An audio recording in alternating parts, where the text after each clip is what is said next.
Hello everyone. Today is 10th Sunday of our permanent obesity reversal program, day 70. Sundays की management कैसे करना है ये सब आपको पता है. Now on every Sunday we take a topic and we discuss that topic which helps you in learning about your permanent weight loss journey. Last Sunday we talked about child obesity और आज हम बात करेंगे कि weight loss में exercise का क्या role है.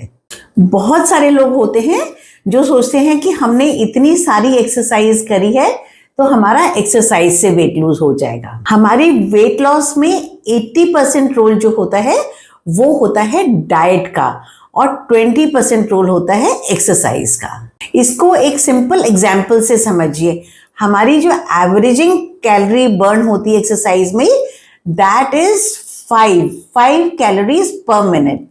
ऑन एन एवरेज अगर आप 30 मिनट्स ऑफ एक्सरसाइज करते हैं तो you will be burning approximately 150 calories. This means it is around 300 calories per hour. Let us presume that you are doing 30 minutes of exercise every day. Now you are burning 150 calories and you will have to understand that these 150 calories which you have burned after doing a workout for 30 minutes is easily compensated by just 2 slices of bread or 2 small rotis or a 25 grams of mithai. Means it is or a 25 grams of chocolate. अब आप सोचिए जो हमारी normal एक मिठाई होती है वो होती है 40 ग्राम्स की, तो अप्रोक्सीमेटली आप 40 to 50 ग्राम्स की जो मिठाई होती है उसका हाफ स्लाइस खाएंगे. So this calorie burn is balanced. So उस एक्सरसाइज का कोई फायदा नहीं होता है.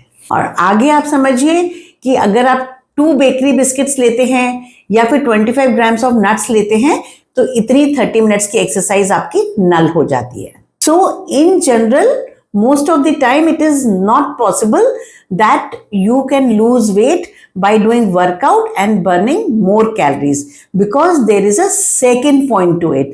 The second point is that whenever we will exercise, gradually our blood sugar levels will fall, and once you are hypoglycemic is when your blood sugars fall. और दुनिया में कुछ भी हो जाए, जब आपकी शुगर फॉल करेगी तो आप खाना खाएंगे ही खाएंगे. आपका हार्मोन सिस्टम आपको खाना खिला के ही मानेगा, बिकॉज हाइपोग्लाइसीमिया आपका बॉडी बिल्कुल भी टॉलरेट नहीं करता है. This is the reason that I always tell you in the morning कि आप अपने फास्टिंग के टाइम में लास्ट में एक्सरसाइज कीजिए और जैसे ही आपकी एक्सरसाइज खत्म होती है उसके 1 to 2 आवर्स के अंदर अंदर ही आप अपना ब्रेकफास्ट ले लीजिए, so that your blood sugar levels come to normal and you don't feel hungry. अब अगर ऐसा है तो आप कहेंगे कि मैम आप हमको 30 मिनट्स एक्सरसाइज करने के लिए रोज क्यों बोलते हैं. So let us come to this point. तो जो हमको एक्सरसाइजेज जो हम करते हैं वो हमको अपना मसल मास मेंटेन करने के लिए करनी है. See, once we are losing weight, जब हम नेगेटिव कैलोरी बैलेंस में रहते हैं तो our body has got a tendency कि हमारा फैट लॉस के साथ साथ मसल मास भी लूज होता है. बट हमको कोशिश करनी है कि हमारा सिर्फ फैट लॉस हो, because fat is bad, but muscles हमारी बहुत मुश्किल से बिल्ड होती है, तो इसलिए मसल्स को हमको मेंटेन करना बहुत जरूरी है. मसल्स जब हम वेट लूज कर रहे हैं तो मसल्स को हम ग्रो नहीं कर सकते हैं बहुत ज्यादा, तो हमको एटलीस्ट जो हमारा मसल मास है उसको रिटेन करना पड़ता है. उस मसल मास को रिटेन करने के लिए हमको नंबर 1 कुछ टाइप की एक्सरसाइजेस करनी होती है and number 2 high protein diet लेनी पड़ती है. और भाई आप लोग, मैंने जितना गाना गाया है पिछले 70 डेज में हाई प्रोटीन डाइट के ऊपर, I think you must be thinking कि मैम को क्या हो गया, she only talks of high protein high fibre, high protein high fibre. So this is the reason I tell you to take high protein diet in your weight loss programme. अब हम आते हैं कि हमको अपना मसल मास मेंटेन करने के लिए किस टाइप की एक्सरसाइजेस करनी पड़ती हैं. तो आइडियली तो हमको एक मिक्स एक्सरसाइज करनी होती है which includes a cardio, which includes a yoga mean stretchings, and number 3 is resistance exercises, that is strength training exercises. So these strength training exercises are very important. इससे आपका मसल मास मेंटेन होता है. अब ये जो नेक्स्ट पॉइंट है इसको आप बहुत ध्यान से समझिए. जब हम फैट लॉस, आज से हम वेट लॉस नहीं बोलेंगे, फैट लॉस बोलेंगे.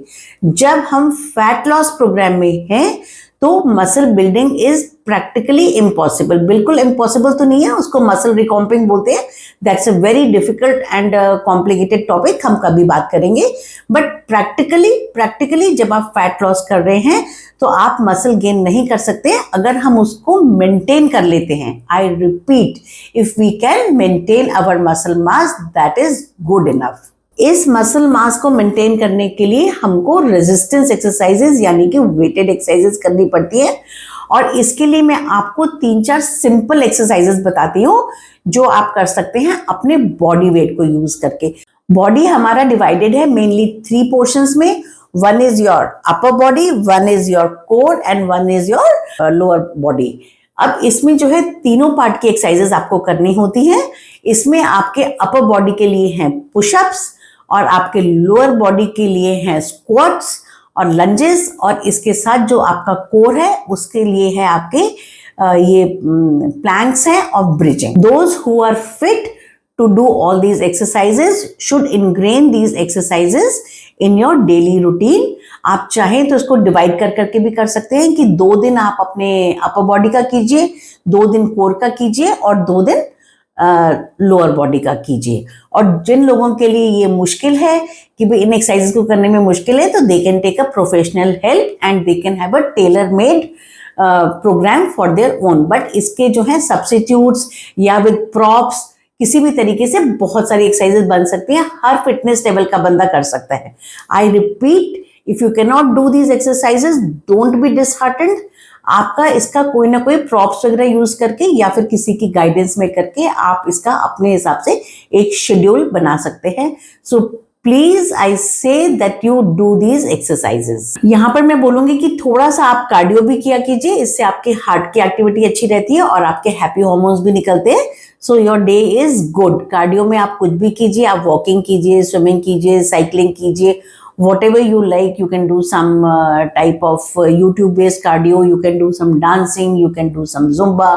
कुछ भी कीजिए पर बहुत ज्यादा मत कीजिएगा जब आप फैट लॉस प्रोग्राम में हैं, क्योंकि जब आप ये एक्सरसाइजेस बहुत ज्यादा करेंगे तो आपके हंगर लेवल्स बहुत ज्यादा बढ़ जाएंगे और आप अपना डाइट कंट्रोल नहीं कर पाएंगे. Once we are on a maintenance programme, then we will be increasing these cardio exercises. Don't forget to do some yoga and stretchings that keeps your body pain free. And in the last but not the least, for your mental health is meditation, keeping cool, slow breathing exercises. So इस तरीके से आप अपना एक schedule बनाइएगा exercises का. आपके पास जितना टाइम है उसमें इसको बांट के बनाइएगा and you will be in a good health.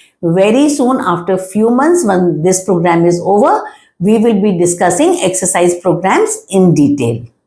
Okay, this is all for Sunday's talk today. We will get something interesting on next Sunday again. Bye.